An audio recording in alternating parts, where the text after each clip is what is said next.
তরুণ যুবকেরা আমার, মুরব্বিয়ানেরা আমার, হে আমার বন্ধুরা, 1450 বছর আগে আল্লাহর নবী ঘোষণা করেছেন একটা মালহামা হবে। মালহামা মানে পৃথিবীর প্রায় 1/3 মানুষ ভাই আমার সেখানে মারা যাবে। সারা পৃথিবীর একটা বড় অংশের মানুষ মারা যাবে। এই মালহামা হওয়ার পরে পৃথিবীর জমিনে আসবেন কিয়ামতের সবচেয়ে বড় আলামত হলো হযরতে ইমাম মাহদী আলাইহিস সালাম আসবেন। হযরতে ইমাম মাহদী আলাইহিস সালাম পৃথিবীর জমিনে আসবেন। এই মালহামা হওয়ার পরেই আসবেন বাবা ভাইরা আমার। সে মালহামার সূচনা তৈরি হয়ে গেছে, এই সারা পৃথিবীতে লেগে গিয়েছে বাবা। আগামী দিন দেখতে পাওয়া যাবে পৃথিবীর মানুষের মাঝখানে ভাই আমার এমন একটা পরিবেশ, এমন একটা ভাই আমার অ্যাকশন শুরু হয়ে যাবে, যে অ্যাকশনে, যে লড়াইয়ে হে তরুণ যুবকেরা ভাই আমার যুদ্ধ খেলা চলবে। বন্ধুরা আমার, তরুণ যুবকেরা আমার, এতে মালহামা শুরু হবে। এই মালহামা শুরু হওয়ার পরে ভাই আমার পৃথিবীর জমিনে আগমন করবেন ইমাম মাহদী আলাইহিস সালাম। ইমাম মাহদী আলাইহিস সালাম পৃথিবীর জমিনে আসবেন। পৃথিবীর জমিনকে আবার নতুন করে সুসজ্জিত করবেন, মানুষকে হেদায়েতের আলো দেখাবেন। মানুষ বেহিদায়েত হয়ে পড়বেন, মানুষকে হেদায়েতের আহ্বান করবেন। আল্লাহর নবী বলেন, ইমাম মাহদী আলাইহিস সালামকে যদি পাও, যত কষ্টই হোক হামাগুড়ি দিয়ে হলেও তার হাতে গিয়ে তোমরা বায়াত হয়ে যাবে, তার শিষ্যত্ব গ্রহণ করবে। ইমাম মাহদী আলাইহিস সালাম আসার পরই আসবে দাজ্জাল। খুবই সংক্ষেপে বলবো, লম্বা চওড়া নয়। হে তরুণেরা, যুবকেরা আমার, আপনার নবী যখন মক্কার জমিনে এলেন তখন আরবের অবস্থা, আরব দেশের অবস্থা তখন বড় খারাপ ছিল। মানুষ আইয়ামে জাহিলিয়াতের মধ্যে ছিল, অন্ধকারাচ্ছন্ন জগতের মধ্যে ছিল। মাইট ইজ রাইট, জজ্জার মূল লোক তার এমন কোন অন্যায় ছিল না যে আরবের মানুষেরা করে না, এমন কোন অপরাধ ছিল না যে আরবের মানুষেরা করে না। হে তরুণ যুবকেরা, একজন নারী বহু পুরুষে আসক্ত ছিল, একজন পুরুষ বহু নারীতে আসক্ত ছিল। রাস্তাঘাটে জেনা, ব্যভিচার, ধর্ষণ লেগে থাকতো। তারা ধর্ষণ করে, খুন করে তারা নিজেরা গর্ববোধ করত। তারা মানুষের কাছে তার গর্বের কথা শোনাতো, সে কেমন করে খুন করেছে, কেমন করে সে ধর্ষণ করেছে, কেমন করে মার্ডার করেছে, সে মানুষের কাছে গল্প করত, নিজের গর্ববোধ করত।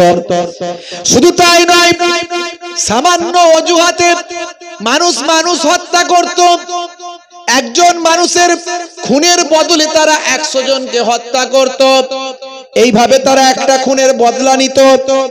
এমন কুসংস্কারে তারা আচ্ছন্ন ছিল, এমন অন্ধবিশ্বাস তাদেরকে গ্রাস করেছিল, এমন ভাই আমার, দোস্ত আমার, অপরাধে তারা লিপ্ত হয়েছিল। তার কারণ হলো তারা ইসলাম ভুলে গিয়েছিল। তারা ইসলাম ভুলেছিল, তারা মুসলমানের খাতা থেকে নামটা কেটে দিয়েছিল। তারা কোনো দিন মানেনি, তারা কোনো ধর্ম মানেনি, তারা কোনো আসমানি কিতাব মানেনি, আল্লাহর রুলস, আল্লাহর নির্দেশনা তারা মানেনি।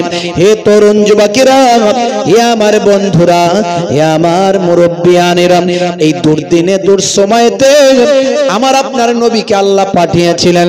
এই যে 500 বছর জমিনে, 500 বছরের ব্যবধানে মানুষ, পৃথিবীর মানুষ অন্যায় অত্যাচারে লিপ্ত হয়েছিল, পাপের মধ্যে নিমজ্জিত হয়েছিল। এর কারণে আমার আল্লাহ নারাজ হয়ে গিয়ে আরবের মানুষের উপর গজব নাজিল করেছিলেন। সেই গজবটা হলো, আমার আল্লাহ আসমানের দরজায় তালা মেরেছিলেন। বহু বছর ধরে আরবের জমিনে কোনো পানি হয় নাই। আল্লাহ পানি দেননি বহু বছর ধরে। বন্ধুরা আমার, তরুণ যুবকেরা আমার, ইতালির জমিনে একটা শহর বেরিয়ে এসেছে, নামটা হলো পম্পাই সিটি, যেটা আজ থেকে কয়েকশো বছর আগে ছিল। বিজ্ঞানীরা গবেষণা করে বের করেছেন, ইতালির রোমের বলছিল, হে তরুণ যুবকেরা, হে আমার মুরব্বিয়ানেরা, ইতালির রোমের প্রত্যন্ত এলাকায় পানির বড় অভাব, দীর্ঘদিনের পানি নাই। হে জওয়ান যুবকের একজন চাষি চিন্তা করলো যে একটুখানি একটা কুয়া যদি খনন করতে পারি। সেই চাষির যেমন চিন্তা তেমন কাজ, নিজের জমিতে কূপ খনন করতে শুরু করলো। বাস্তব ইতিহাসটা আপনাদের মাঝখানে বলছি, বাস্তব তথ্যটা দিচ্ছি। আমার আল্লাহ নারাজ হয়ে গেলেন, কেমন গজব নাজিল করেন। বন্ধুরা আমার, এই পৃথিবীর জমিনে মাঝে মাঝে আমার আল্লাহ গজব দেন। একসঙ্গে পৃথিবীর মানুষকে আল্লাহ ধ্বংস করেননি, তার কারণ হলো আমার নবীর দোয়া। আমার নবী ইন্তেকালের সময় বলেছিলেন, আল্লাহ আমার মাবুদ, আমার স্রষ্টা, আমি আপনার ডাকে সাড়া দেব, কিন্তু আমার গুনাহগার উম্মত উম্মতিদের চাটে একসঙ্গে ধ্বংস করবেন না। যদি আমার এই শর্তটা কবুল হয়ে যায়, আমি আপনার ডাকে সাড়া দেব আল্লাহ, আমার কোনো আপত্তি নাই। জিবরাইল ফেরেশতা আল্লাহকে সালাম দিয়ে যখন আল্লাহর কাছে জানালেন আর বললেন, ইয়া রাসূলুল্লাহ, ইয়া হাবিবাল্লাহ, আখিরি জামানার পয়গম্বর আপনাকে সালাম জানিয়েছেন আমার আল্লাহ, আর বলেছেন তার উম্মতদেরকে আপনি চাটে ধ্বংস করবেন না, আর তার উম্মতদের দায়িত্বটা কে নেবেন? আমার আল্লাহ বললেন, যাও, আমার হাবিবের সমস্ত দোয়া আমি আল্লাহ কবুল করে নিলাম। আমার হাবিব চলে যাবেন, আমার হাবিবের পরে তার উম্মত উম্মতিদের দায়িত্বটা আমি আল্লাহ স্বয়ং গ্রহণ করলাম। হে তরুণ যুবকেরা, বর্তমানে সারা বিশ্বের দিকে তাকিয়ে দেখুন, সবাই কিন্তু আমার নবীর উম্মত। নবীকে মানুক বা নাই মানুক, কিন্তু নবীর উম্মত। আল্লাহকে মানুক বা নাই মানুক, সবই কিন্তু আল্লাহর বান্দা। পৃথিবীর এক প্রান্তে মানুষের উপর আল্লাহ নারাজ হয়ে গজব দেন, অন্য প্রান্তের মানুষকে আল্লাহ তখন গজব দেন না। এক জায়গার মানুষকে গজব দিয়ে অন্য জায়গার মানুষকে আল্লাহ শিক্ষা দেন, এই বান্দা সাবধান হয়ে যাও, তোমার উপরেও গজব দিতে পারি। বন্ধুরা আমার, তরুণ যুবকেরা আমার, শুনে রেখে দিন, জেনে রেখে দিন, এমন একটা গজবের ইতিহাস বাস্তব তথ্য আপনাদের মাঝে দিচ্ছে। তাহলে ইতালির রোমে একজন কৃষক, তরুণ যুবকেরা শুনুন, তিনি পানির অভাবে সেই সময় চিন্তা করলেন কূপ খনন করবেন। কূপ খনন করতে করতে অনেকটা গভীরে চলে গেলেন। যাওয়ার পরে দেখেন কিছু পাথরের মূর্তি। সে পাথরের মূর্তিগুলো দেখতে পেলেন, স্ট্যাচুগুলো দেখতে পেলেন। এমন একটা অপ্রীতিকর পরিবেশ দেখতে পেলেন। যত পাথরের মূর্তি দেখছেন সব কিন্তু অপ্রীতিকর, অশ্লীল অবস্থায় মূর্তিগুলো দেখা যাচ্ছে। হে তরুণ যুবকেরা, খবর দেয়া হলো প্রত্নতত্ত্ববিদদের, যারা মাটির তলা খনন করে, যারা মাটির তলা খনন করে বিভিন্ন সভ্যতার আবিষ্কার করে, প্রত্নতত্ত্ববিদদের খবর দেয়া হলো। হে তরুণ যুবকেরা, প্রত্নতত্ত্ববিদেরা বলেন, আরে এ তো ইতিহাস। আজ থেকে বহু বছর পূর্বে এই পৃথিবীর জমিনে একটা সিটি ছিল। সিটিটার নাম হলো পম্পাই সিটি। সেটা হলো পৃথিবীর 1 নাম্বার সিটি, পৃথিবীর 1 নাম্বার ধনী শহর। যে শহরের আমরা ইতিহাস জানি, কিন্তু সেই শহরটা মাটির তলায় চাপা পড়ে গেছে। সেই মাটির তলায় চাপা পড়া শহরটার সন্ধান আমরা কত করেছি প্রত্নতত্ত্ববিদেরা, আমরা এত বছর পাইনি। আজকে এই মাত্র এই তোমার মাধ্যমে আমরা সেই শহরটার আবিষ্কার করছি। বাইরে আমার মাটি খনন করে দেখা যায় প্রত্যেকটা মূর্তি, ভাই আমার, তারা কিন্তু কোনো পাথরের মূর্তি ছিল না, বরং তারা প্রত্যেকেই ছিল মানুষ, যারা অশ্লীল অবস্থায় ছিল। হে তরুণ যুবকেরা, বহু বছর পূর্বে ইতিহাস সাক্ষী বাবা, ইতালির ওই জায়গায় ছিল পম্পাই সিটি। সেই পম্পাই সিটি ছিল পৃথিবীর 1 নাম্বার ধনী সিটি শহর, পৃথিবীর 1 নাম্বার উন্নত শহর। সারা পৃথিবীর ধনী মানুষেরা সেখানে ব্যবসার জন্য আসতো। আর সেই শহরের সবচেয়ে বেশি ধন দৌলতের কারণ ছিল কি জানেন বাবা? জেনা ব্যভিচার করা। জেনা ব্যভিচার হলো তাদের সবচেয়ে বড় ব্যবসা। এখনো দেখবেন সারা পৃথিবীর বিভিন্ন জায়গাতে ভাই আমার পতিতালয় আছে না নাই? পতিতালয় আছে না নাই? বাপেরা আমার, তরুণ যুবকেরা আমার, জেনা ব্যভিচারটাও একটা ব্যবসা বর্তমান সময়ে। কিন্তু এখন দেখবেন অনেকে গোপনে গোপনে জেনা ব্যভিচার করে, প্রকাশ্যে বলে না। রাস্তাঘাটে যখন যাবেন রাতের বেলা দেখবেন অনেক টাউনে, নগরে, শহরে, অনেক রাস্তার ধারে, বাইপাসের ধারে পতিতাবৃত্তি করার জন্য অনেক ভাই আমার যারা সেই লাইনের মানুষ তারা কিন্তু সেখানে আছে। কিন্তু তারা দিনের বেলা গোপনে থাকে, লুকিয়ে থাকে। তাদের এখনো সেই লজ্জাবোধটা আছে। তখন মানুষের মধ্যে লজ্জাবোধটাও ছিল না, এতটা খারাপ অবস্থা ছিল। বন্ধুরা আমার, তরুণ যুবকেরা আমার, সেই পম্পাই সিটির মানুষগুলো এতটাই পতিতাবৃত্তির মধ্যে তারা নিমজ্জিত ছিল, এই ব্যবসার মাধ্যমে তারা এতটা লাভবান হতো যে প্রত্যেকটা ঘরে ঘরে তারা পতিতাবৃত্তি করার জন্য আলাদা কামরা তৈরি করেছিল। এমনকি ভাই আমার ধনী সম্প্রদায়ের মানুষেরাও তাদের ঘরের ভাই আমার তাদের ঘরের পতিতাবৃত্তি করার জন্য তারা ভাই আমার সেই লেভেলের ভাই আমার ব্যবস্থা তারা করে রেখেছিল। এই রকম কঠিন পরিস্থিতি তাদের মধ্যে ছিল এই পম্পাই সিটিতে। হে তরুণ যুবকেরা, এই পম্পাই সিটিতে বিদেশ থেকে মানুষ ব্যবসা করতে আসতো। তৎকালীন যুগের সবচেয়ে ধনী শহর ছিল পম্পাই সিটি। এই পম্পাই সিটিতে একজন আল্লাহওয়ালা মানুষ এলেন, তিনি ব্যবসা করার জন্য এসেছিলেন। তিনি কিন্তু ঘটনা জানতেন না, তিনি আল্লাহর মাহবুব বান্দা, আল্লাহর ওলি বান্দা। সেই জায়গায় তিনি ব্যবসা করতে এসেছিলেন। মনে রাখবেন, ব্যবসা হলো আমার নবীর নির্দেশ করা একটা পন্থা, ইনকামের পন্থা হলো ব্যবসা। আল্লাহর নবী বলেছেন, মিফতাহুদ দাওলাতে ফাহুয়া তিজারা, ধনের চাবিকাঠি হলো হালাল ব্যবসা। কিন্তু ব্যবসাটা যেন হালাল হয়। অনেক মানুষ ব্যবসা করে দুদিনে বড় লোক হতে চায়, মানুষকে ঠকায়, নামাজও পড়ছে আবার ব্যবসাতে ঠকাচ্ছে। আছে না নাই? আপনাদের এখানে নাই? নামাজও পড়ছে আবার চাষে গিয়ে আলটা ছেড়ে ছেড়ে বাড়িয়ে নিচ্ছে। আছে না নাই?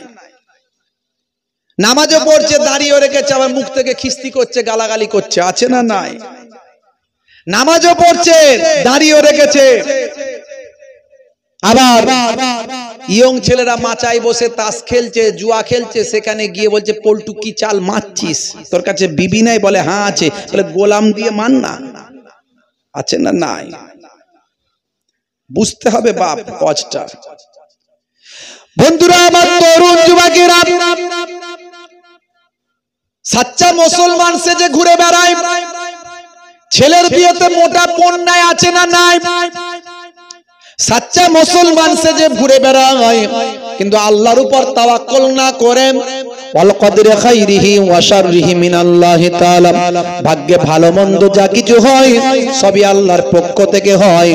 এই আল্লাহর উপর ভরসা তাওয়াক্কুল না করে লটারি কেটে ভাগ্যের পরীক্ষা করতে যায়। যাবার আগে আবার ইমাম সাহেবের সঙ্গে মুসাফা করেন, মসজিদের বক্সে 10 টাকা গলায়। আর হুজুর যদি ওয়াজ করতে আসেন, হাতটা ধরে চোখটা বন্ধ করে নিয়ত করে, হাই রে হাই, যদি 5 লাখ পেয়ে যায় হুজুরকে 500 টাকা নজরানা দেব, কোনো অসুবিধা নাই। আছে না নাই? হে তরুণ যুবকেরা, হে আমার বন্ধুরা, শুনে রেখে দিন বাবা, মুরব্বিয়ানেরা আমার, বন্ধুরা আমার, তাহলে আপনাকে আমাকে ঈমানটা মজবুত করতে হবে, তাকওয়াটা ঠিক করতে হবে, কালবটা শুদ্ধ করতে হবে।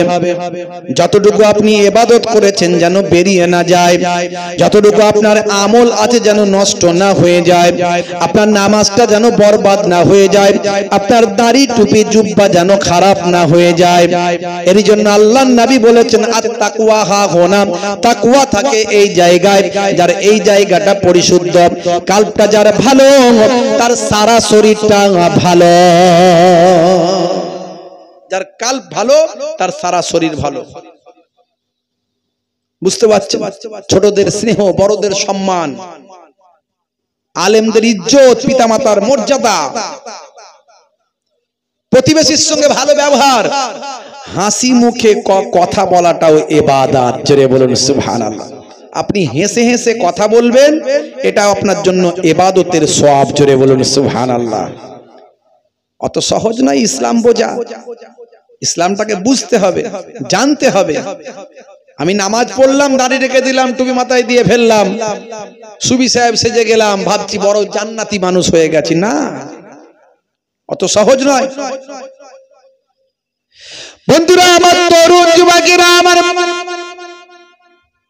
হে আমার মুরব্বিয়ানেরা, শুনে রেখে দিন বাবা, জেনে রেখে দেন।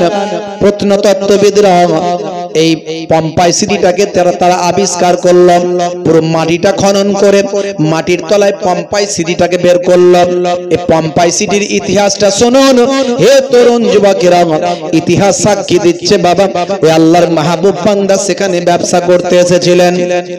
ব্যবসা করতে এসে ওই আল্লাহর মাহবুব বান্দা সেই জায়গায় যখন এসে দেখলেন এই জায়গার, এই শহরের সবচেয়ে বড় ব্যবসার উপকরণ হলো পতিতাবৃত্তি, বেশ্যাবৃত্তি, পতিতাবৃত্তি করা। তিনি তখন তওবা করলেন, সেই জায়গার মানুষকে হেদায়েত করার চেষ্টা করলেন। হে পম্পাই সিটির মানুষেরা, আমার আল্লাহ তোমাদের উপর নারাজ হয়ে যাবেন বাবা, আল্লাহর পথে ফিরে আসো। মানুষ যখন অপরাধ বেশি করে ফেলে, আমার আল্লাহর সহ্য না করে তার উপর গজব নাজিল করে দেন। ভাইরা আমার, মাঝে মাঝে আমাদের মাঝখানে দেখবেন আইলা লাইলা এসেছে, ঝড় এসেছে, তুফান এসেছে বাবা, করোনা এসেছে। মনে মনে ভাববেন না এটা সহজ এমনি এসেছে। এর কারণ হলো আমার আল্লাহ আপনাকে আমাকে সিগন্যাল দিচ্ছেন, ওরে বান্দা তোদের উপর গজব দিয়ে এখনো সাবধান করছি, সাবধান হয়ে যা, না হলে এমন বড় গজব দেব ধ্বংস হয়ে যাবি। আজকে তাকিয়ে দেখুন, সারা বিশ্বে তাকিয়ে দেখুন যুদ্ধ লেগে গেছে। সারা বিশ্বে তাকিয়ে দেখুন যুদ্ধ লেগে গেছে। ইউক্রেন, রাশিয়া, আজারবাইজান, আর্মেনিয়া, উত্তর কোরিয়া, দক্ষিণ কোরিয়া, ওদিকে চীন, ভারত, পাকিস্তান, ভারত। বাংলাদেশের অবস্থাও ভালো নয়, প্রতিদিন মানুষ সেখানে মরছে আর মারছে। ওদিকে তাকিয়ে দেখুন ভাই আমার, ওই ফিলি আর ইলি, ফিলি আর ইলি বুঝতে পারছেন, মধ্যপ্রাচ্যে আছে না নাই? হ্যাঁ, ফিলি ইলি। হ্যাঁ, 45,000 মানুষ শেষ, 47,000। লেবাতেও গেছে 2,000, ইলিতেও গেছে প্রায় 4-5 হাজার। বুঝতে পারছেন? বুঝতে পারছেন? বুঝে নেবেন বাপ। তরুণ যুবকেরা আমার, মুরব্বিয়ানেরা আমার, হে আমার বন্ধুরা, 1450 বছর আগে আল্লাহর নবী ঘোষণা করেছেন একটা মালহামা হবে। মালহামা মানে পৃথিবীর প্রায় 1/3 মানুষ ভাই আমার সেখানে মারা যাবে। সারা পৃথিবীর একটা বড় অংশের মানুষ মারা যাবে। এই মালহামা হওয়ার পরে পৃথিবীর জমিনে আসবেন কিয়ামতের সবচেয়ে বড় আলামত হলো হযরতে ইমাম মাহদী আলাইহিস সালাম আসবেন। হযরতে ইমাম মাহদী আলাইহিস সালাম পৃথিবীর জমিনে আসবেন। এই মালহামা হওয়ার পরেই আসবেন বাবা। ভাইরা আমার, সে মালহামার সূচনা তৈরি হয়ে গেছে, এই সারা পৃথিবীতে লেগে গিয়েছে বাবা। আগামী দিন দেখতে পাওয়া যাবে পৃথিবীর মানুষের মাঝখানে ভাই আমার এমন একটা পরিবেশ, এমন একটা ভাই আমার অ্যাকশন শুরু হয়ে যাবে, যে অ্যাকশনে, যে লড়াইয়ে হে তরুণ যুবকেরা ভাই আমার যুদ্ধ খেলা চলবে। বন্ধুরা আমার, তরুণ যুবকেরা আমার, এতে মালহামা শুরু হবে। এই মালহামা শুরু হওয়ার পরে ভাই আমার পৃথিবীর জমিনে আগমন করবেন ইমাম মাহদী আলাইহিস সালাম। ইমাম মাহদী আলাইহিস সালাম পৃথিবীর জমিনে আসবেন, পৃথিবীর জমিনকে আবার নতুন করে সুসজ্জিত করবেন, মানুষকে হেদায়েতের আলো দেখাবেন, মানুষ বেহিদায়েত হয়ে পড়বেন, মানুষকে হেদায়েতের আহ্বান করবেন। আল্লাহর নবী বলেন ইমাম মাহদী আলাইহিস সালামকে যদি পাও, যত কষ্টই হোক হামাগুড়ি দিয়ে হলেও তার হাতে গিয়ে তোমরা বায়াত হয়ে যাবে, তার শিষ্যত্ব গ্রহণ করবে। ইমাম মাহদী আলাইহিস সালাম আসার পরই আসবেন দাজ্জাল। একটা চোখ কানা, এর আগে আমি ওয়াজ করে দিয়েছি, বেশি ডিটেইলসে যাব না, একটার পর একটা লাইনে চলে যাচ্ছি, অত দূরে অত গভীরে যাব না। দাজ্জাল আসবে, সেই দাজ্জালের সঙ্গে লড়াই হবে ইমাম মাহদী আলাইহিস সালাম। ইমাম মাহদী আলাইহিস সালামকে সাহায্য করার জন্য আসবেন হযরতে ঈসা রূহুল্লাহ, জোরে বলুন সুবহানাল্লাহ। তিনি চতুর্থ আসমান থেকে দুইজন ফেরেশতার কাঁধে ভর করে আসবেন। বন্ধুরা আমার, তরুণ যুবকেরা আমার, হে আমার মুরব্বিয়ানেরা, শুনে রেখে দিন, জেনে রেখে দিন, দাজ্জালের ভক্ত হবে কারা? বেশি নারীরা। দাজ্জালের ভক্ত বেশি হবে নারী। এখনকার ছেলেরা দেখছেন না, হিরিকে সব ছেলে, হিরিক যেদিকে মুসলমানের ছেলেরা সেদিকে, হিরিক যেদিকে মুসলমানের নারীরা সেই দিকে। কথা ঠিক না ভুল? মুসলমানের পুরুষ হয়েছে আজকে বেহুশ, মুসলমানের নারী করছে হয়েছে আনারি, করছে বাড়াবাড়ি। মুসলমানের ছেলে বুক ফুলিয়ে বলে হয়েছে বাপের বেটা, মরবো একদিন ভয় গিরে, কাম হেয়ার গো দেয়ার, চলে গিয়ে চল দেখা যাবে। রাগ করবেন না বাপ, একটু শোনার চেষ্টা করা যাক। মুসলমানের ছেলে হাতে ধরেছে কাটারি, বলছে বেরিয়ে আই, চলে আই তাড়াতাড়ি। মুসলমানের ছেলে পায়ে পড়েছে কালোকার, বলছে দেখবি আমার কতবার। নায়কার গায়কের ভক্ত হয়েছে, শাহরুখ খান সলেমান খানের স্টাইল দিয়েছে, হাতে ব্রেসলেট পরেছে, মাথার চুলটাকে তুলে নিয়েছে এখানে মেয়েদের মতো খোপা করে দিয়েছে, আছে না নাই? এদিককার ছেলেরা ভালো সব করে না, হ্যাঁ যুবকেরা, হাই রে হাই, সর্বনাশ। এরা সব যদি ওই কি বলে দাজ্জাল আসে, সব দাজ্জালের ভক্ত হয়ে যাবে, সব দাজ্জালের ভক্ত। কি বলছো? তোমরা আর ওয়াচ করো না, গাড়ি পাসলি করো, আর কিছু করার নাই। এই যে হই হই হই হই স্যার, কিছু করার নাই, যেতে দাও লোককে। তোমরা রাস্তায় করেছো, কিছু করার নাই, যেতে দাও রাস্তা দিয়ে, মানুষের অসুবিধা না হয়। তোমরা রাস্তায় করেছো, কিছু করার নাই। তোমাদের কি মাঠ ফাট ছিল না? ওই পাওয়া যাচ্ছে না। দরুদ শরীফ আল্লাহুম্মা সাল্লি আলা সাইয়্যিদিনা মাওলানা মুহাম্মাদ ওয়া আলা আলি সাইয়্যিদিনা মাওলানা মুহাম্মাদ।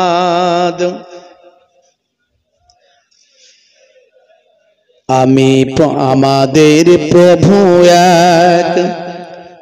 সাইডটা ভালো করে সাইডটা দিয়ে দেন, তাড়াতাড়ি চলে যায়, যেতে দেন, দেরি করবেন না। হে তরুণ যুবকেরা, হে আমার বন্ধুরা, সংক্ষেপ করে বলবো, আমার আল্লাহ মাঝে মাঝে যখন নারাজ হয়ে যান, অসন্তুষ্ট হয়ে যান, গজব নাজিল করেন। পম্পাই সিটির জমিনে আল্লাহর মাহবুব বান্দা, আল্লাহর ওলি বান্দা এসে বললেন, হে পম্পাই সিটির মানুষেরা, তোমরা অন্যায় থেকে ফিরে এসো, আল্লাহর পথে এসো, দুনিয়াতে অপরাধ করো না। আমার আল্লাহ নারাজ হয়ে গেলে গজব দান করে দেন। ইতিপূর্বে নবীদের জামানাতে নূহ নবীর জামানায় বন্যা দিয়েছেন। হযরতে মুসা নবীর জামানায় ফেরাউনের লোক লস্করকে পানিতে ডুবিয়ে মেরেছেন। হযরতে হে তরুণ যুবকেরা, হে আমার মুরব্বিয়ানেরা, নমরুদের জামানাতে আমার আল্লাহ মশার কামড়ে তাদেরকে ধ্বংস করেছেন। হে তরুণ যুবকেরা, বন্ধুরা আমার, আল্লাহর মাহবুব বান্দা, আল্লাহর ওলি বান্দা সেই সময় বলেছিলেন, ৫০ সিটির মানুষ তোমরা হেদায়েত হয়ে যাও। হেদায়েত তো হওয়া দূরের কথা, সে আল্লাহর ওলিকে তারা একটা ঘরের মধ্যে বন্দী করে দিল। আল্লাহর ওলির কাছে কয়েকজন উলঙ্গ নারীদেরকে সেখানে পাঠিয়ে দিল। আল্লাহর ওলিকে অসম্মান করার চেষ্টা করতে লাগলো। আল্লাহর ওলি তওবা করলেন, কেঁদে জারে জার হয়ে পড়লেন। কোন ক্রমে সেখান থেকে পালিয়ে গিয়ে আল্লাহর দরবারে সিজদায় গিয়ে পতিত হলেন।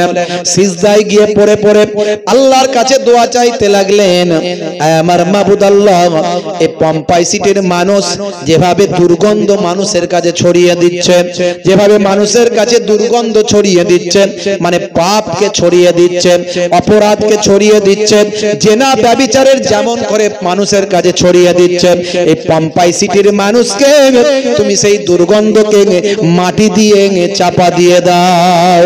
বলার সঙ্গে সঙ্গে জবরদস্ত আল্লাহর ওলির দোয়াকে আল্লাহ কবুল করলেন। কিতাবের মধ্যে দেখা যায়, হাদিস পাকের মধ্যে দেখা যায়, দাওয়াতুল মাজলুম, দাওয়াতুল মুসাফির, দাওয়াতুল ওয়ালিদ আলা ওয়ালাদিহি, ৩ শ্রেণীর ডাক আল্লাহর দরবারে কবুল হয়। একটা হলো মুসাফিরের দোয়া, আরেকটা হলো মাজলুম ব্যক্তির দোয়া, আরেকটা হলো আল্লাহর ওই সমস্ত পিতামাতার দোয়া। এই ৩ শ্রেণীর দোয়া আল্লাহর দরবারে কবুল হয়। আল্লাহর ওলি বান্দাকে ওলি মানুষ ছিলেন, তার জবানের দোয়া কবুল হতো। তার উপর তিনি ছিলেন একজন মাজলুম মানুষ, তার উপর অন্যায় করা হয়েছে, অপরাধ করানোর চেষ্টা করা হয়েছে, অসম্মান করা হয়েছে। আল্লাহর ওলি কেঁদে কেঁদে দোয়া চাইতে লাগলেন। হে তরুণ যুবকেরা, আল্লাহর ওলি সেই সময় যখন বদদুয়া চাইলেন, হুজুরের বদদুয়া আল্লাহর আরশে কবুল হয়ে গেল। পম্পাই সিটির উপর কি ঘটলো ভাই আমার? পম্পাই সিটি থেকে আজও আছে ইতালির কিছু দূরে ভাই আমার প্রত্যন্ত এলাকায় বিসুবিয়াস একটা পাহাড়, যেখানে আগ্নেয়গিরি যেখান থেকে উৎপন্ন হয়। এই বিসুবিয়াসের নাম ইতিহাসে বললে পাবেন, ভূগোলের গ্রন্থে পাবেন, জিওগ্রাফিতে পাবেন। সেই বিসুবিয়াস ইতালির জমিনে, সেই বিসুবিয়াস থেকে আল্লাহ এমন ভাই আমার আগ্নেয়গিরির উদ্ভব করলেন। এখন উৎপন্ন হলো সেই আগুনের গোলা এসে পম্পাই সিটিকে ঢেকে ফেলল। পম্পাই সিটিকে ঢেকে ফেলার পরে সেই আগুন এমন ভাবে তাদেরকে আচ্ছাদন করল, চাদর দিয়ে মুড়ে দিল, যেন তারা সেই অবস্থায়, যে অবস্থায় ছিল, স্ট্যাচুর মতো রয়ে গেল। ওই অশ্লীল কুকর্মের মধ্যে থাকা অবস্থায় তারা প্রত্যেকই স্ট্যাচু হয়ে গেল। ভাই আমার সেই সভ্যতাকে আল্লাহ ধ্বংস করেছিলেন শত শত বছর পরে। এই মাত্র কয়েক বছর আগে, কিছু বছর আগে পম্পাই সিটির আবিষ্কার হয়েছে, ম্যাগাজিনে বেরিয়ে এসেছে, তার ইতিহাসটা দেখা গেছে ইতিহাসের কিতাবে। হে তরুণ যুবকেরা, আমি এর দ্বারাই এটা বোঝালাম, পম্পাই সিটির মতো একটা শহরকে আমার আল্লাহ পৃথিবীর জমিন থেকে নাম নিশানা মুছে দিয়েছে। আজও জেনা ব্যভিচার আমাদের ঘরে ঘরে ঢুকে গেছে। ভালো করে দেখুন, লা তাকরাবুজ জিনা, আল্লাহ বলছেন তোমরা জেনার ধারে কাছে যেও না। মানুষ, আমার আপনার ঘরের যুবকেরা, যুবতীরা, তারা দেখুন ভালো করে তাকিয়ে, ভাই আমার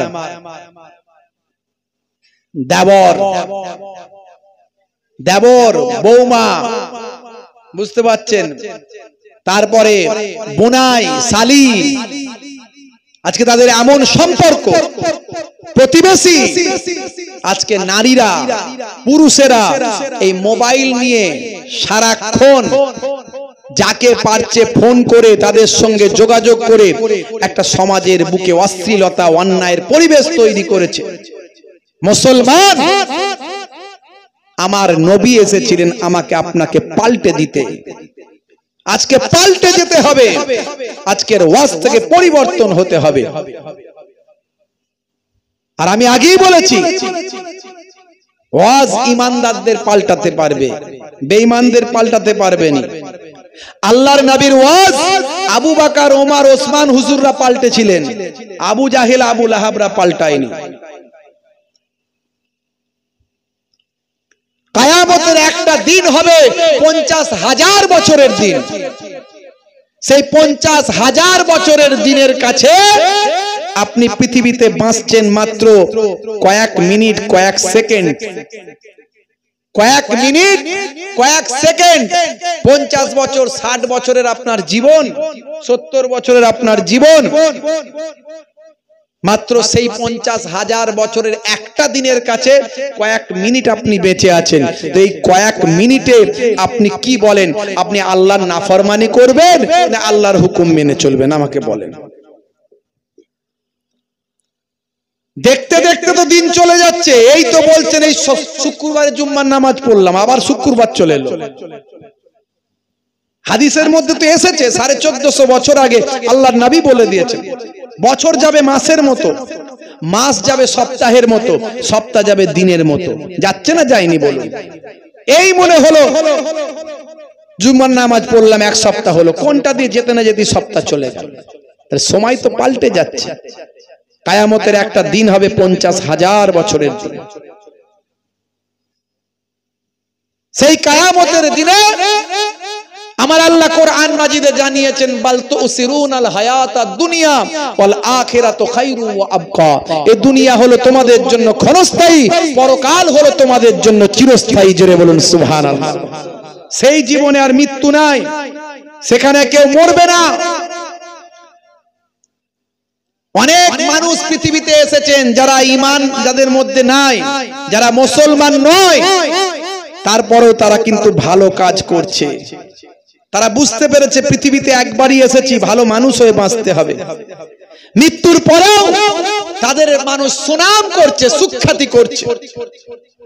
নাম শুনেছেন টাটা গ্রুপের কর্ণধার রতন টাটার নাম শুনেছেন, কয়েকদিন আগে তিনি মারা গেছেন, অনেক বয়স হয়েছিল। এই রতন টাটা, টাটা গ্রুপ সারা পৃথিবীতে সুনাম সুখ্যাতি কুড়িয়েছে এবং তিনি সারা জীবন বিয়ে শাদী করেননি। তিনি অনেক কাজ করেছেন, অনেক মানুষের সেবা করার চেষ্টা করেছেন। ধনী মানুষদের তালিকায় ভারতবর্ষের কয়েক নাম্বারের মধ্যে তিনি ছিলেন। বাল্যকাল থেকে অনেক কষ্ট করেছেন।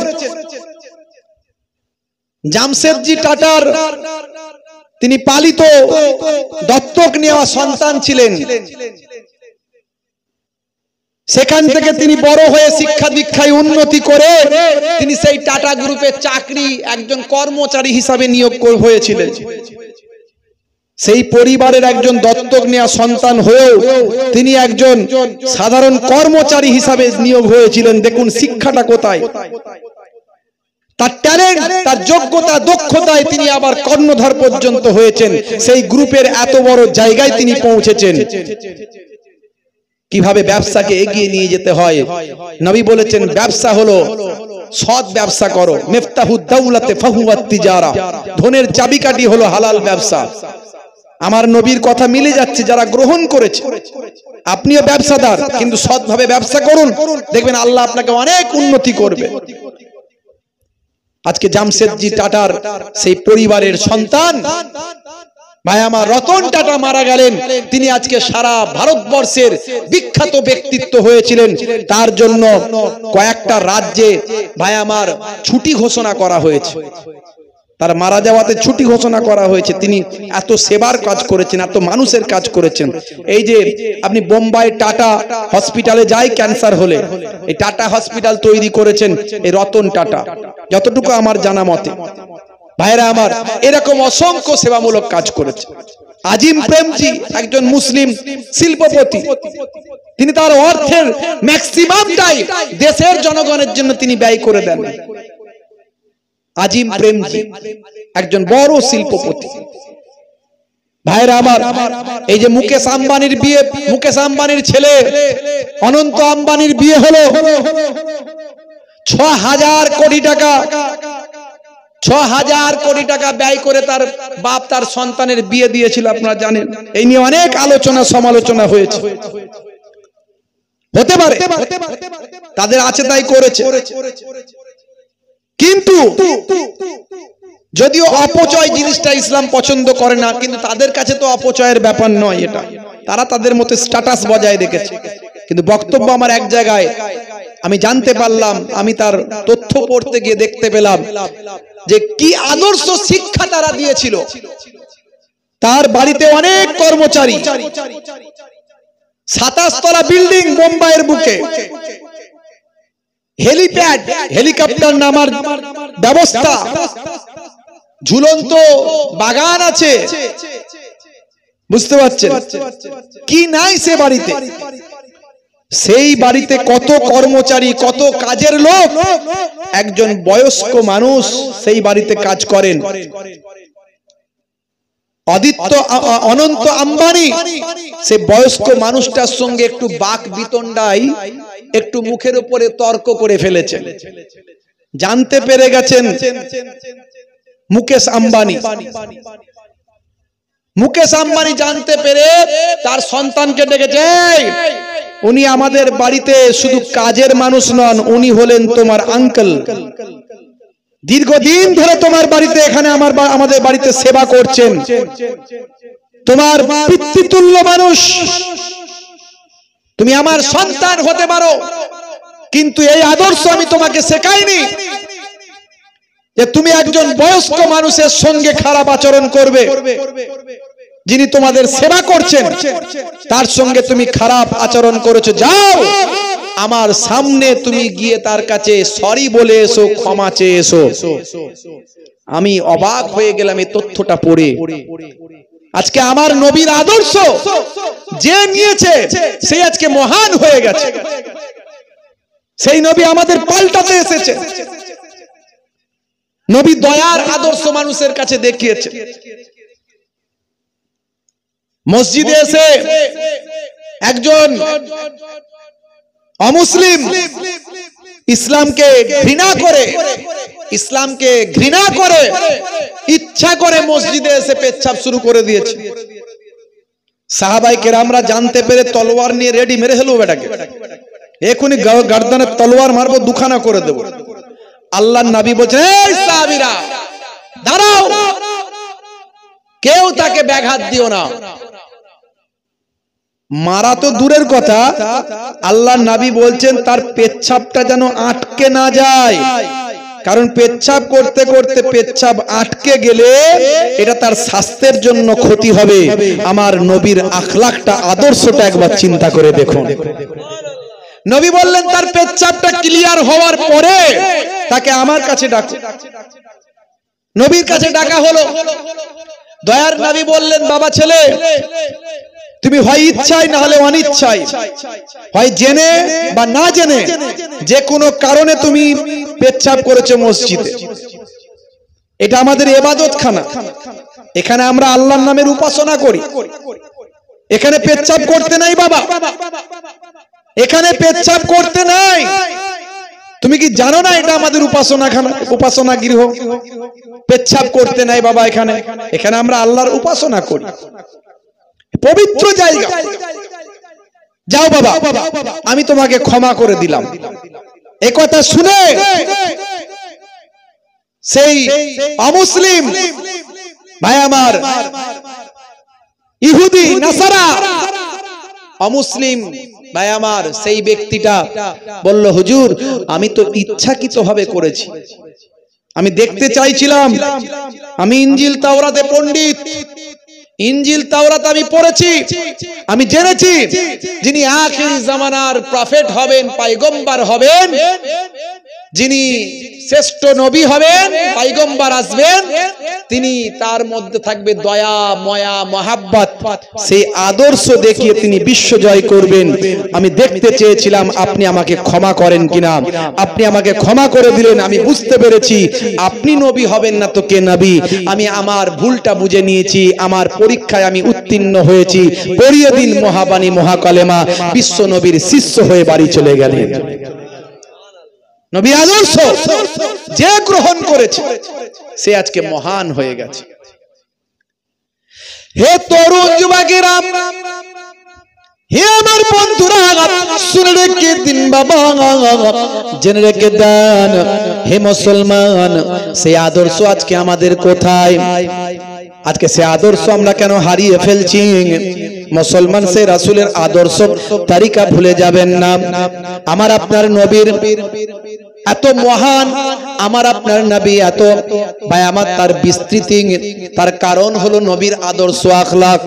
কোরআন মাজিদে আল্লাহ রাব্বুল আলামিন জানিয়ে দিয়েছেন, হে দুনিয়ার মানুষ শুনে রেখে দাও, লাকাদ কানা লাকুম ফি রাসূলিল্লাহি উসওয়াতুন হাসানা। হে দুনিয়ার মানুষ, তোমাদের জন্য তোমাদের নবীর মধ্যে আছে উত্তম আদর্শ। জোরে হবে না? বন্ধুরা আমার, তরুণ যুবকেরা আমার, হে আমার মুরব্বিয়ানেরা, সেই নবী আপনাকে আমাকে পৃথিবীর জমিনে এসেছেন বদলে দেওয়ার জন্য, যাতে আমি আপনি বদলে যাই। মুসলমান আজ থেকে প্রতিজ্ঞা করুন, 1450 বছর আগে আমার আপনার নবী যা বলেছিলেন আজকের যুগে বিজ্ঞান আর বাস্তবতায় পরিণত হয়েছে। কারণ আমার নবী নিজের ইচ্ছায় কোনো কথা বলেন না, আমার নবী যা বলেন সবই আল্লাহর নির্দেশে বলেন। মা ইয়ান্তিকু আনিল হাওয়া ইন হুয়া ইল্লা ওয়াহিয়ুন ইউহা।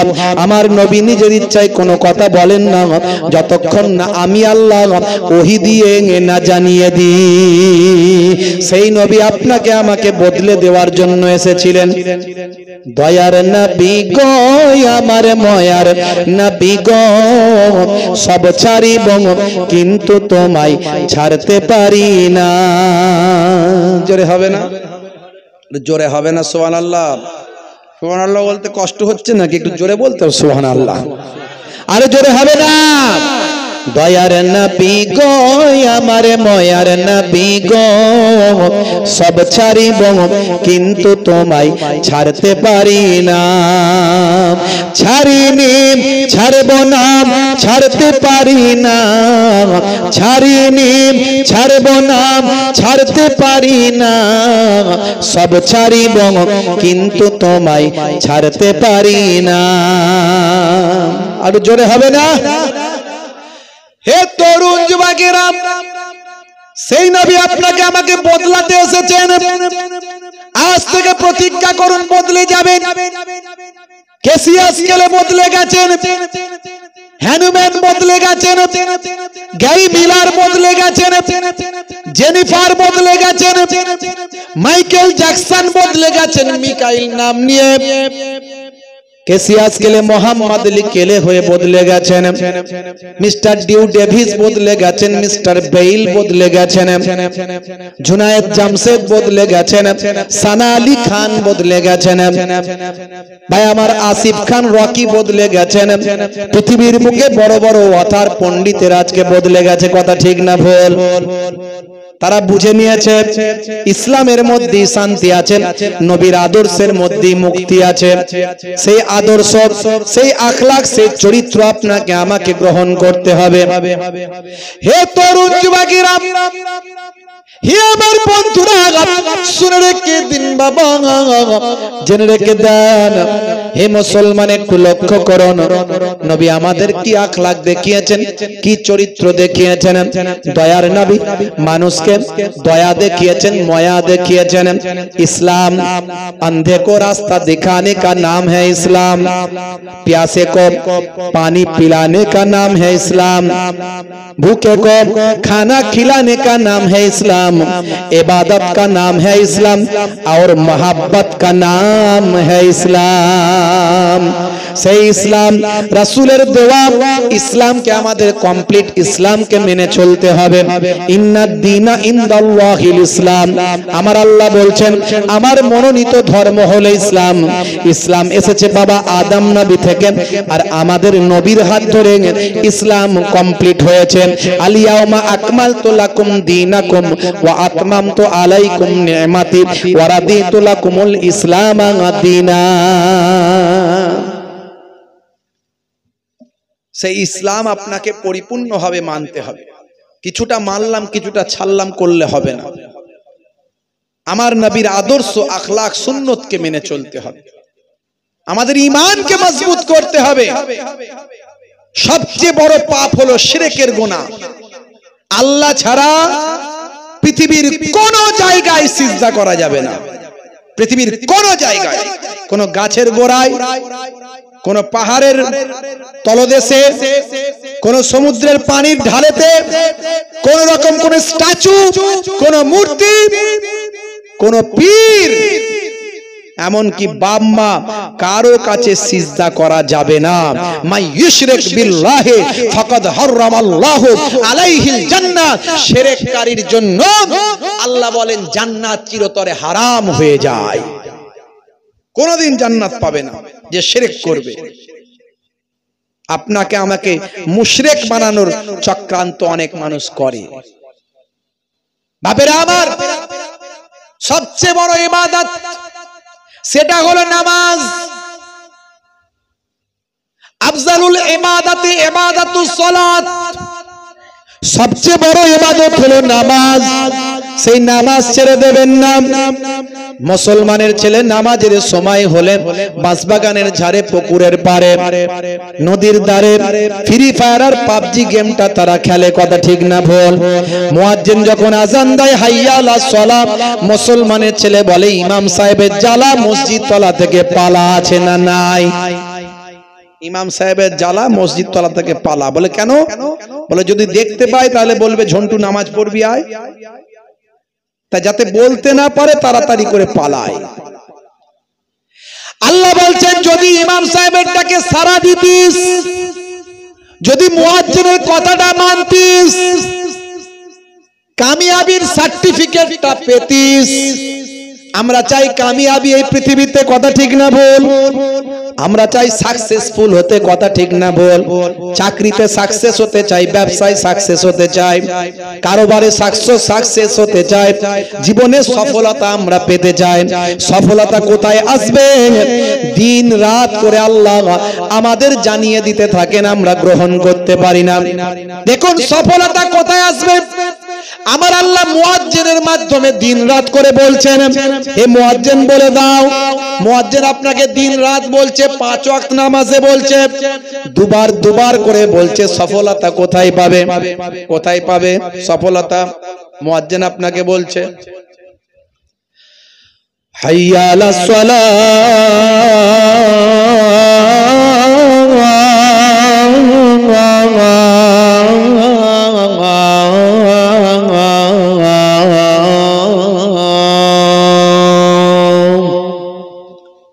মুয়াজ্জিন বলছে এসো নামাজের দিকে আসো। এই নামাজের মধ্যেই তো সফলতা আছে,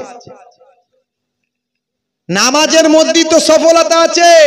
এসো নামাজের দিকে এসো। দিনে রাতে 5 বার বলছে, দুবার করে বলছে। আপনি বলবেন হে মুয়াজ্জিন তোমার কথা শুনবো না, কার কথা? মুয়াজ্জিন বলছে এটা আল্লাহর কথা। বলছে বলো তো দেখি আল্লাহ কই বলেছে? মুয়াজ্জিন বলছেন তবে শোনো। তারপর আবার কি বলছে? হাইয়া আলাল ফালাহ,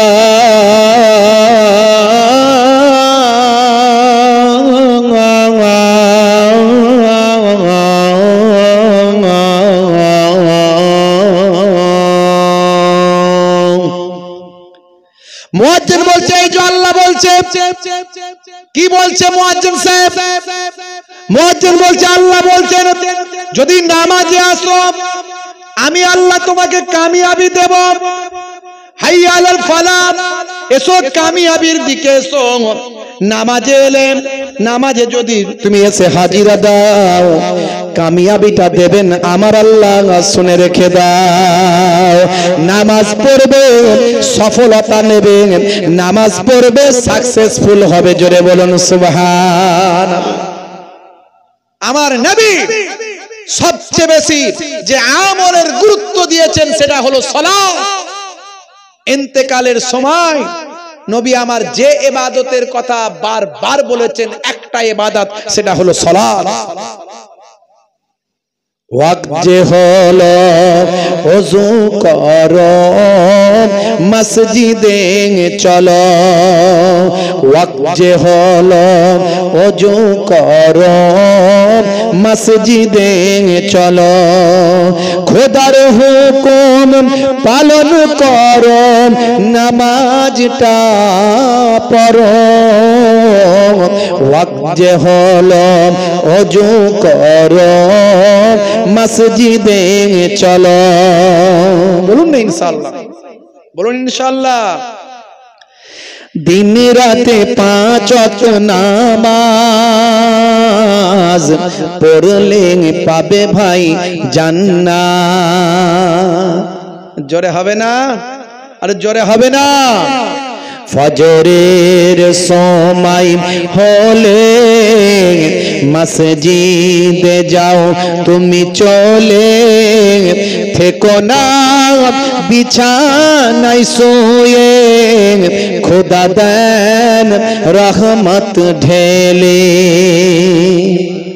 জোহরের সময় হলে কাজটা দাও তুমি ছেড়ে, কিছু সময় দাও নামাজে, সফলতা আসবে চলে। আর জোরে হবে না? আর জোরে হবে না? মাগরিবের ওয়াক্ত আসিলে মসজিদে যাও তুমি চলে, কবরের আযাব থেকে প্রভু মুক্তি তোমায় দেবে। ওয়াক্ত যে হলো ওযু করো মসজিদে চলো, খোদার হুকুম পালন করো নামাজটা পড়ো। ওয়াক্ত যে হলো ওযু করো মসজিদে চলো, দিন রাতে 5 ওয়াক্ত নামাজ পড়লে পাবে ভাই জান্নাত। জোরে হবে না? আরে জোরে হবে না? বাবা মার সেই নামাজ ছেড়ে দেবেন না, নামাজটা ভালো করে পড়ুন, সেই নামাজটা ছেড়ে দেবেন না। হে তরুণ যুবকেরা, এরপরে আসুন সুন্নত। তাহলে প্রথমে ঈমান, তারপরে সবচেয়ে বড় ইবাদত হলো নামাজ, তারপরে হলো সুন্নত। অনেক সুন্নতের কথা আমি বলেছি, ইন্টারনেট দেখছেন কত নিউজ চলছে, এখানে কত মিডিয়া হচ্ছে। ভাই আমার ইন্টারনেট খুলবেন 20 থেকে 25 হাজার বক্তব্য আমার পাবেন, প্রত্যেকটা সুন্নতের উপরে। আমি বিজ্ঞান বাস্তবতা নিয়ে আলোচনা করেছি, দাড়ির মধ্যেও সুন্নত আছে আমি বলেছি, আমার বিজ্ঞান আছে আমি বলেছি, সায়েন্স আছে। দাড়ির মধ্যে কি সায়েন্স আছে, কোথায় গবেষণা হয়েছে সেটা আমি তথ্য সহ পেশ করেছি। ডান দিকে কাত হয়ে ঘুমানোর কথা আপনাকে কেউ বলেছে কিনা আমি জানি না, আমি কিন্তু বহুদিন থেকে বলছি ডান দিকে কাত হয়ে ঘুমান। এটা আমার কথা নয়, আমার নবীর কথা, সুন্নাত। ডান দিকে কাত হয়ে আপনি ঘুমাবেন, সুন্নতের সওয়াব দেবেন কে? জোরে বলেন কে? বসে পানি পান করবেন। চায়ের দোকানে সকালে যুবকেরা চা খায়, ঘটঘট করে পানি খায়, দাঁড়িয়ে দাঁড়িয়ে মেরে দেওয়া আছে না নাই? বসে বসে পানি খাবেন, সুন্নতের সওয়াবটা দেবেন কে? খাওয়া দাওয়ার সময় 3টে ভাগে পেটটাকে ভাগ করে নেবেন, একেবারে গলা পর্যন্ত। খিদে লাগলেও ভোক লাগলেও টেনে খাবেন না। যদি বাঁচতে চান, যদি সুস্থ থাকতে চান, আমাদেরকে বলে, আমাকে বলে হুজুর আপনি তো এত জলসা করেন, আলহামদুলিল্লাহ সবই আল্লাহর রহমত, নানা দাদুর দোয়া, ওলিয়া উলিয়াদের নেক নাজার, আব্বা মায়ের দোয়া, 5 জনের দোয়া। প্রতিদিন অন্তত 30-40-50টা করে জলসা শুধু ছেড়ে দিই, নিতে পারি না, এত ফোন আসে। মাঝে মাঝে লোকেরা বিরক্ত হয়, হুজুর ফোন ধরে না কেন? তা আমি যদি সারাদিন ধরে ফোন ধরি, আমাকে তো শুধু ফোনই ধরতে হবে। এই সাইলেন্ট করে রেখে দিই, ফোন সাইলেন্ট করে রেখে দিই। একসঙ্গে 30-40টা ফোন যখন এসে এসে জমে যায়, তখন একবার 1 ঘন্টা 1.5 ঘন্টা 2 ঘন্টা সময় নিয়ে বসে ফোনগুলো করি। লোকে বিরক্ত হয়, বলে হুজুর এত বাদ ধরে ফোন করছি, ধরেন না কেন? তুমি আমার জ্বালা বুঝবেটা কি? আমার জ্বালা তো আমিই বুঝি। সারাদিন যদি আমি ফোনই ধরি, কথা বলি, তাহলে আমার দুনিয়ার কোনো কাজ করতে হবে না, ফোনই ধরতে হবে শুধু সারাদিন ধরে। আমি হাই স্কুল টিচার, জানো সারাদিনে কত দায়িত্ব সামলাতে হয়, সোশ্যাল ওয়ার্ক করতে হয়, বিভিন্ন রকম সামাজিক সংগঠনের সঙ্গে যুক্ত আছি। এই আজকে আপনাদের এখানে আসার আগে কেউটালি চেনেন? কেউটালি, স্বরূপনগর থানার কেউটালি, ওই সব এলাকা পুরো ডুবে গেছে, একদম পুরো ডুবে গেছে। 1 মাস থেকে 1 মাস ধরে মানুষের ঘর বাড়ি ডুবে আছে। গিয়ে দেখবেন, খবর নেবেন। 1 মাস ধরে, আপনারা খবর জানেন কি জানি না, কোনো নিউজ চ্যানেলে খবর হয় না এগুলো। 1 মাস ধরে বিঘের পর বিঘে, শত শত বিঘে ফসল সব নষ্ট। আলহামদুলিল্লাহ আপনারা ভালো আছেন, ওই সব জায়গার মানুষ ফসল পায় না, কোনো ফসল নাই, ডুবে আছে। ইছামতি নদী আর একটা ছোট নদী গেছে, এই নদীর পানির বাঁধ ভাই আমার তো দেওয়া, আর আকাশের পানি নিচু এলাকা জমে গিয়ে এই যে ঘর বাড়ি ডুবে আছে, শ্যাওলা পড়ে গেছে। কিছুক্ষণ পানিতে নেমেছিলাম, পা চুলকানো শুরু হয়ে গেছে। তাহলে ওখানকার মানুষ কি করে আছে, বাচ্চারা কি করে আছে? ওখানে গিয়েছিলাম, কিছু ত্রাণ সামগ্রী, কিছু বস্ত্র, এটা ওটা নিয়ে আমরা গিয়েছিলাম। আমাদের বিভিন্ন রকম যে সংগঠনগুলো আছে সেখান থেকে, এটা আমার নিজস্ব ব্যাপার নয়। বাপেরা আমার, বিএসবিএম বলে একটা সংগঠন আছে, এখানে বুদ্ধিজীবী মঞ্চ, এই বঙ্গীয় সংখ্যালঘু বুদ্ধিজীবী মঞ্চের যিনি অধ্যাপক ওয়াজুল হক সাহেব আছেন, ওনার ভাই আমার ব্যবস্থাপনায় আর সকলের সহযোগিতায় সেখানে গিয়ে আমরা হাজিরা দিয়েছিলাম। আমাকেও তারা বলেছিল, আমি গিয়েছিলাম সেখানে গিয়ে মানুষের পাশে, দেখে এলাম কি অবস্থা। যতক্ষণ না বাঁধটা সংস্কার হবে, ওই জায়গা থেকে পানি সরবে না, আকাশ থেকে পানি এলে আবার জমবে। মানুষ কত কষ্টের মধ্যে আছে। আলহামদুলিল্লাহ আপনি কত আরামে আছেন, কতবার শুকরিয়া আদা করেছেন, আমরা কতবার শুকরিয়া আদা করেছি। আল্লাহ বলছেন ফাজকুরুনি আযকুরুকুম, বান্দা তোরা আমাকে স্মরণ কর, আমি আল্লাহ তোদের স্মরণ করব। ওয়াশকুরুলি ওয়ালা তাকফুরুন, তোরা আমার নিয়ামতের শুকরিয়া আদা কর আর কুফরি করিস না। নিয়ামতের শুকরিয়া আদা করলে আল্লাহ বলছেন, আমি শুকরিয়া আদা করলে আমি তার নিয়ামতকে বাড়িয়ে দিয়ে থাকি। জোরে বলুন সুবহানাল্লাহ। সবচেয়ে বড় শুকরিয়া আদা করার রাস্তা হলো নামাজ, তারপরে হলো নবীর সুন্নাত। সেই সুন্নাতগুলোর মধ্যে এই যে আমাকে যে কথা বলছিলাম, লোকে বলে হুজুর আপনি এত জলসা করেন, আপনার তো মিস নাই। আলহামদুলিল্লাহ, এটা আল্লাহর রহমত। আমি চেষ্টা করি মানুষের কথা দিয়ে কথার খেলাপ যাতে না হয়। আমার বিদেশে অনেক প্রোগ্রাম আছে, বিদেশে বাইরে বাইরে অনেক প্রোগ্রাম আছে, গুজরাট, দিল্লি, বোম্বাই, সুরাট, রাজস্থান। আর এখানকার মানুষরা 2-3 বছর আগে থেকে দাওয়াত করে দেয়, আর বিদেশের মানুষরা 3 মাস আগে দাওয়াত করবে। দেখবেন যারা বিদেশে থাকে ওদের কমিটিগুলো 3 মাস 2 মাস আগে ডেট ঠিক করে। আর আমাদের এই হুগলি, হাওড়া, মেদিনীপুর, বাঁকুড়া এইসব জায়গার লোক, উত্তর দক্ষিণ দিনাজপুর, জলপাইগুড়ি, শিলিগুড়ি, মালদা, মুর্শিদাবাদ এদিককার লোক 2 বছর 3 বছর আগে থেকে, এখন থেকে 26 সাল, 27 সাল, 25 সাল তো প্রায় ফিল আপ, সব ডেট ফিল আপ, সব দাওয়াত করে দেয়। এবার আমি বিদেশের জলসা নেবো না এই জলসাটাকে কি করব? মাঝে মাঝে চেষ্টা করি বিদেশের মানুষদের কাছে যাওয়ার, এখানকার মানুষজনকে একটু বুঝাই, হ্যালো ভাই বিদেশ থেকে এরকম ফোন করেছে, দাওয়াত করতে চাইছে, তোমাদের জলসায় তো প্রত্যেক বছর যাই, একবার ওখানে যাই না, তোমাদেরটা অন্য কাউকে নিয়ে ম্যানেজ করো। সে তো ম্যানেজ হবে না, লোকে শুনবে না, হাও মাও এটা ওটা সেটা, ধর বাবু যাবো নি বিদেশে, যা নিলাম না। হুজুর আপনার আপনি শরীর টরীর খারাপ করে না, শরীর ভালো রাখার খারাপ রাখার মালিক আল্লাহ, কথা ঠিক না ভুল? কিন্তু আপনি নবীর তরিকা মেনে চলুন, যেভাবে খেতে বলেছেন সেভাবে খান, যেভাবে শুতে বলেছেন সেভাবে শুন। একটা জিনিস পালন করতে পারি না, সেটা হলো রাত জাগাটা বন্ধ করতে পারছি না। রাত জাগাটা বন্ধ করলে মোটামুটি অনেকটাই কমপ্লিট হয়ে যাবে, বাকিগুলো কমপ্লিট করার চেষ্টা করি। আলহামদুলিল্লাহ জলসা মিস হয় না, সবই আল্লাহর ইচ্ছা। এক্সেপশন বছরে 1-8টা বাদ দেন, 1-8টা আমার হয়তো মিস হয়েছে কিনা তা আমার নিজেই ভুলে যায়, আমার মনে থাকে না। এই এলাকায় তো অনেক জলসা করি, এই ফিফা বসিরহাট এলাকা, আপনার এই ভেবিয়া এলাকায় দেখুন যত জায়গায় আমার নাম শুনেছেন কোথাও মিস হয়েছে? আল্লাহর রহমত। আপনি রাসূলের তরিকা মেনে চলুন বলার উদ্দেশ্য। যখন পানিটা পান করবেন বসে পানি পান করুন, খাবেন যখন চেটে পুচে খাওয়ান, অল্প খাবার নেন চেটে পুচে। এই বড় লোকিয়ানা চাল ছড়িয়ে ছিটিয়ে রাখা, হাই স্ট্যান্ডার্ড হাই সোসাইটি, আল্লাহ নারাজ। বুঝতে পারছেন ভাইরা আমার? এই চেটে পুচে খাওয়া হলো সুন্নাত। চেটে পুচে যদি খান, শুনে রেখে দেন, আমি একটা উদাহরণ আপনাকে দিই। মুখ থেকে এক ধরনের লালা নিঃসৃত হয়, যে লালাটা আপনার আমার হজমের উপকার করে দেয়। প্রত্যেকটা রাসূল যা বলেছেন সবের মধ্যে বিজ্ঞানের বাস্তবতা আছে।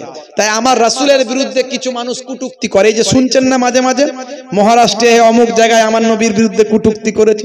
করলে কি হবে? যত আমার নবীর বিরুদ্ধে কটূক্তি করবে, নবীর বিরুদ্ধে তুচ্ছ তাচ্ছিল্য করবে, গালমন্দ করবে, অশ্লীল কথা বলবে, তত ইমানদারদের নবীর প্রতি ভালোবাসা আরো বেড়ে যাবে। কথা ঠিক না ভুল? আর যারা ইমানদার নয় তারা সেই নবীকে নিয়ে রিসার্চ করা শুরু করবে, গবেষণা করা শুরু করবে। আর আমার নবীকে নিয়ে যে একবার গবেষণা করবে সে আমার রাসূলের প্রেমিক হয়ে যাবে। জোরে হবে না? হে তরুণ যুবকেরা, হে আমার বন্ধুরা, শুনে রেখে দিন বাবা, জেনে রেখে দেন, আমার আপনার নবী পৃথিবীর জমিনে এসেছিলেন পৃথিবীর জমিনটাকে পাল্টে দেওয়ার জন্য, পৃথিবীর জমিনটাকে বদলে দেওয়ার জন্য। আমাদের নবীর আগে 500 বছর পর্যন্ত কোনো নবী ছিল না। 500 বছর আগে হযরতে ঈসা রূহুল্লাহ পৃথিবীর জমিনে এসেছিলেন। ঈসা রূহুল্লাহ হুজুর চলে গেলেন আসমানে, চৌথা আসমানে চলে যাওয়ার পরে পৃথিবীর জমিনেতে কোনো পয়গম্বর ছিল না, কোনো নবী ছিল না। মানুষ ইসলাম ভুলে গিয়েছিল, আল্লাহ ভুলে গিয়েছিল, মুসলমানের খাতা থেকে নামটা কেটে দিয়েছিল, কুফফারদের খাতায় নামটা লিপিবদ্ধ করেছিল। বহু খোদাতে তারা বিশ্বাসী হয়ে পড়েছিল, শিরকের মধ্যে তারা লিপ্ত হয়ে গিয়েছিল। ভাই আমার দোস্ত আমার, গাছকে তারা খোদা বলেছিল, আকাশকে তারা খোদা বলেছিল, পাথরকে তারা খোদা বলেছিল, স্ট্যাচুকে তারা খোদা বলেছিল, মাটির পুতুলকে তারা খোদা বলেছিল, লাত হুবালাত উজ্জা মানাত বলে তারা 360টা খোদা তৈরি করেছিল। হে তরুণ যুবকেরা, হে আমার বন্ধুরা, আমার আপনার নবী যখন পৃথিবীর জমিনে যখন এলেন, হাতে গোনা মাত্র কটা মানুষ তারা আল্লাহকে আল্লাহ বলে মেনেছিল, এক আল্লাহ তারা বিশ্বাসী ছিল, এবং আসমানি কিতাব তারা মেনেছিল। মাত্র হাতে গোনা কটা মানুষ মাত্র ইসলাম মেনেছিল, রাসূল মেনেছিল। হাতে গোনা কটা মানুষ তারা কেবল মাত্র মুসলমান ছিল। অনেকে মনে করেন আমাদের নবীর পর থেকে মুসলমান, না না, মুসলমান পৃথিবীর জমিনে এসেছে বাবা আদম আলাইহিস সালাতু ওয়াস সালাম থেকে মুসলমান। আর আদম নবীকে আল্লাহ জান্নাত থেকে বের করে প্রথমে কোথায় পাঠিয়েছিলেন? এই ভারতের জমিনে পাঠিয়েছিলেন। কথা ঠিক না ভুল? তৎকালীন যুগে নেপাল, ভারত, মায়ানমার, ভুটান, আপনার শ্রীলঙ্কা, আফগানিস্তান, পাকিস্তান যত আছে সব এই ভারতবর্ষের আন্ডারে ছিল। তৎকালীন যুগের সিংহল আজকের শ্রীলঙ্কা, সেখানে গিয়ে দেখবেন আদাম পাহাড় আছে। আদাম পাহাড় অ্যাকর্ডিং টু খ্রিস্টানিটিতে বলা হয় অ্যাডাম পাহাড়। বুঝতে পারছেন? সেই অ্যাডাম পাহাড় বা আদম পাহাড়, খ্রিস্টানরা বলে অ্যাডাম, আমরা বলি আদাম। সে আদাম নবীর পায়ের ছাপ শ্রীলঙ্কার সিংহলের পাহাড়ের উপরে আছে। জোরে বলুন সুবহানাল্লাহ। একটু গাড়ি আসছে, সাইড দেন, একটু সাইডটা দিয়ে দেন বাপ আমার, একটু আপনারা সরে সরে বসেন। আসলে রাস্তা তো সমস্যা। মুহাব্বতের সঙ্গে দরুদ শরীফ আল্লাহুম্মা সাল্লি আলা।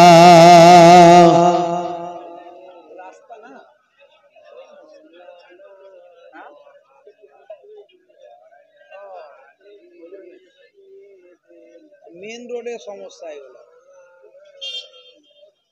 একটু কালেমা জিকির লা ইলাহা, একটু তাড়াতাড়ি সাইড দিয়ে দিলে তাড়াতাড়ি আমরা ওয়াজটা শুরু করতে পারবো। একটু তাড়াতাড়ি সাইড দিয়ে দেন, একটু গাড়ি তাড়াতাড়ি সাইড দিয়ে দেন।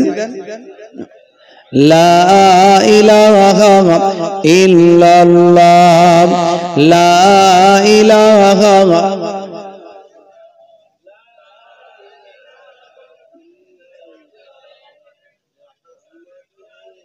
তোমরা কমিটির লোকেরা একটা ফ্যান লাগায় না কেন? টেবিল ফ্যান দেওয়া দরকার। যুদ্ধের মেশিন চলবে, মেশিন চলবে তো ফ্যান লাগাওনি কেন? স্টেজে ফ্যান দাওনি কেন? দাও না দিকে টেবিল ফ্যান, মেশিন চলছে তো।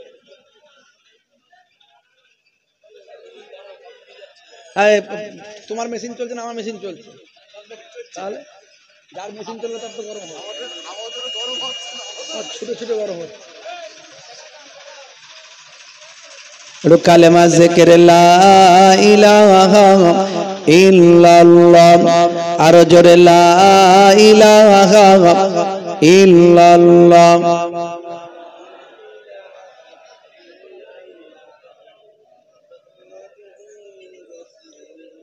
লা ইলাহা ইল্লাল্লাহ, আরো জোরে লা ইলাহা ইল্লাল্লাহ।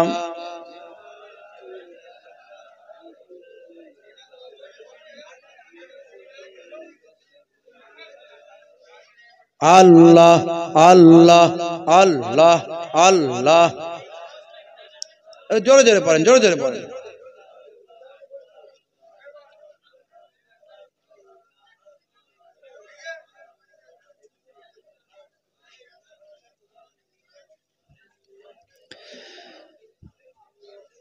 আমাকে ডেকে নাও নবী দো জাহান, আমাকে ডেকে নাও নবী দো জাহান, আমি যে তোমার গো মদিনার গোলাম।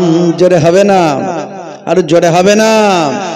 আমাকে ডেকে নাও নবী দো জাহান, আমাকে ডেকে নাও নবী দো জাহান, আমি যে তোমার গো মদিনার গোলাম।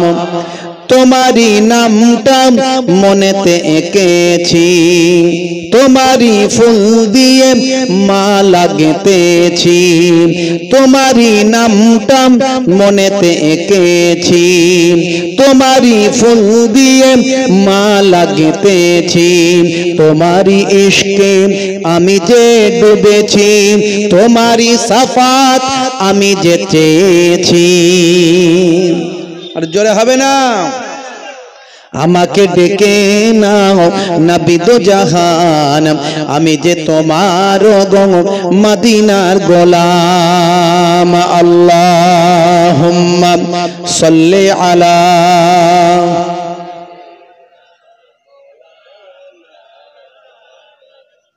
গাড়ি পাস হবে না ওয়াজ হবে? গাড়ি পাস হবে না ওয়াজ হবে? সেই তো, এরা হইতে হলে কি হবে? তুমি যে এ ধরাই নিয়ে এলে শান্তি, লাখো কোটি হৃদয়ে পেল যে প্রশান্তি। জোরে হবে না? আর জোরে হবে না? তুমি যে এ ধরাই নিয়ে এলে শান্তি, লাখো কোটি হৃদয়ে পেল যে প্রশান্তি।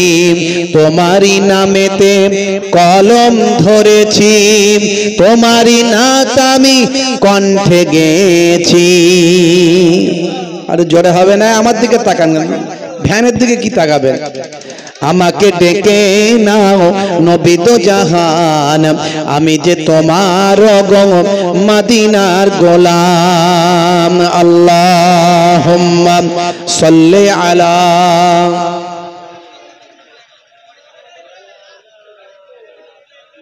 ওয়া আলা আলি।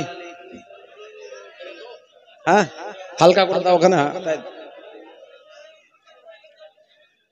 ভাইরা আমার, তরুণ যুবকেরা আমার, হে আমার বন্ধুরা, হে আমার মুরব্বিয়ানেরা, শুনে রেখে দিন বাবা, জেনে রেখে দেন। খুব মনোযোগ দিয়ে শুনুন, সময় কম, বেশি লম্বা চওড়া নয়, এগুলো সব আগে করতে হবে।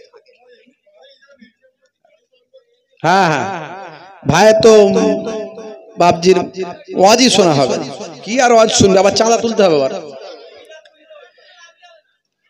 ভাইরা আমার, তরুণ যুবকেরা আমার,